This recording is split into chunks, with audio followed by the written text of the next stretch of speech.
Akkam jirtan kun sagantaa keenyaa biizinasii hojjechuu akkasuma immoo ikoonomiksiidhaan akkamitti xiinxalamee biizinasii bu'aa qabeessa hojjetamuu akka danda'amu fi isaan qacaramanii mindaa xiqqaa nyaatan akkasuma immoo warra osoo hin qacaramin jedhanii jireenya isaanii yookaan yeroo gubuudhaan dabarsan akkamitti gara biizinasiitti galuudhaaf kan nu dandeessisu yaadota qophaa'edha. Egaa afaan Ingiliffaatirraa hayyoonni hedduun isaanii kan irratti walii galan yaadota jajjabootus keessa jira. Egaa gadhumaatti dhaggeeffachuun laayikii fi sabiskiraayib gochuun yaadota keessan immoo kallattii koomentiin akka nu barreessitan sin gaafanna. Sagantaa keenya jecha beekaa addunyaa kanaa yookaan abbaa qabeenyaa Keevin Haartiin eegalla. Akkasidha innis waan fedhe haa ta'u namoonni ni guddatu. Yoo guddachuu dhiisuu filatte yaada xiqqaa qabaatte saanduqa xiqqaa keessa turta. Namoonni injifatan saanduqa sanaan ala deemu. Yeroo ilaalteen baay'ee salphaadha nuun jedha Keevin Haarti. Egaa kaayyoo kamiyyuu kaa'attee galmaan ga'uu dandeessa. Milkaa'uuf immoo yaaduu qabda. Yoo waa'ee maallaqaa yaaduu daangeffamte yookaan yaadota daangeffaman tokko qabaatte gonkumaa qabeenya kuufachuun hin dandeessu. Yookaan gonkumaa qabeenya kuufachuun yaadota hidhaman qabaatanii hin danda'amu waan hin yaaddamnedha. Egaa amma waa'ee maallaqaa amantiin kee daangeffamaa maal akka ta'ee fi akkamitti jireenya kee keessatti gufuu ta'aa akka inni jiru waliin haa ilaallu. Egaa inni jalqabaa guddaa yaaduudha. Guddisanii yaaduudha. Egaa namoonni xiqqoo yaadan isa bira tarkaanfatanii deemuu hin danda'an. Akkas nuun jedha mitire. Yoo xaara tuquu barbaadde addeessa bira tuquuf yaalii. Yoo xiqqaate xaaraa tuqxee deebitaa jedha. Kanaaf guddisanii yaaduun baay'ee barbaachisaadha. Yaadota gadhee maallaqni bilisaan gara jireenya keetti akka hin dhangalaanne yookaan akka hin dhufne taasisan waliin ilaaluuf jireenya kee keessatti yoo itti fayyadama sirrii ta'e taatee yookaan wanta sirrii ta'e ati kan fayyadamtu haalli fayyadama keetii sirrii yoo kan ta'u ta'ee wanti abbaa qabeenyaa ta'uu si dhorku tokko illee hin jiru.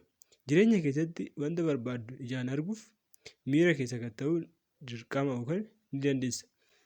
Yoo akka armaan gadiitti ibsametti yaadaa jirta ta'e hubannoon maallaqa irratti qabdu daangeffameera jechuudha. Egaa yaadni kee isa kam akka ta'e yookaan isa kam jalatti akka maddabamtu ati ofii keetii of ilaaluun sirra jira jechuudha.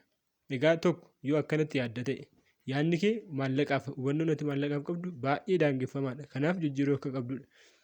Fakkeenyaaf konkolaataa tokko argite. Egaa fakkeenya konkolaataa tokko yoo argite yookaan mana jireenyaa bareedaa tokko argite. Egaa amma fakkeenyaan konkolaataa kana walii gala. Namni konkolaataa qaalii ta'e kana akkamitti bita? Akkasuma immoo konkolaataan kun dhimma kootii miti. Konkolaataa akkasii qaalii kana waan ani bituu danda'u miti. Osoon umrii koo guutuu hirriba dhiisee guyyaa fi halkan illee hojjedhee konkolaataa akkasii kana bituu hin danda'u.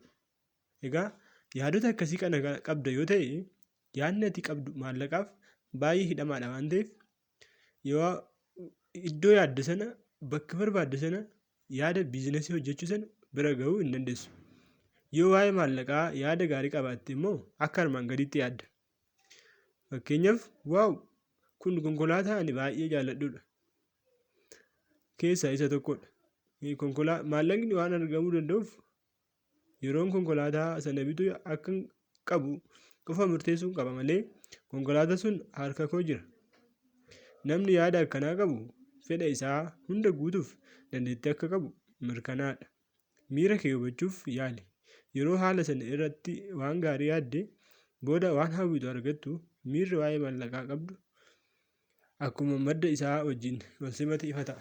Egaa akka waliigalaatti maallaqni ni argama.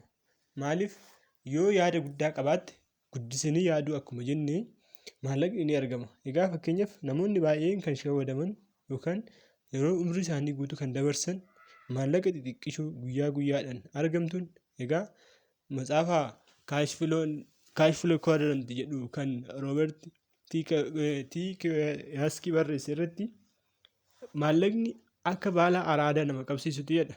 Namoonni maallaqa xixiqqoodhaan jireenyi isaanii keessatti harkaa gara afaanitti ittiin jiraatan biizinasii guddaa maallaqa guddaa akka hin hojjenneef ittiin araada qabamanii maallaqaan jechuudha. Maallaqa xixiqqoodhaan egaa maatirraa ta'uu danda'a naannoorraa namarraa haala adda addaatiin maallaqa xixiqqoo argatanii biizinasii guddaa akka hin hojjenne gara fuulduraatti akka hin deemneef gufuutti ta'ee hidhee kan isaan qabedha. Egaa hidhaa kana kunnee bahuudhaaf yaadota guguddaa yaaduun isa amma jirru irraa fakkeenyaaf hawaasa naannoo keenyatti namoonni baay'een warri baadiyyaa jiru namni gaarii qabu yoo baay'eeti nu immoo isa bahiina bituu namoonni naannoo keenya bahiina qabu ta'an gamoo guddaa ijaaruu magaalaa keenya irraa gara magaalaa isa itti aanutti ijaaruuf kaayeffachuun yaadota isa barbaachisoodha. Egaa har'aaf nuuf gahaa yuutuubii kan sabiskiraayib laayik gochuun dagatinaa yaada keessan akkamitti viidiyoon akkasiin hojjetamuu qabu karaa koomentiitiin akka nu barreessitan isin gaafannaa yeroo gaarii.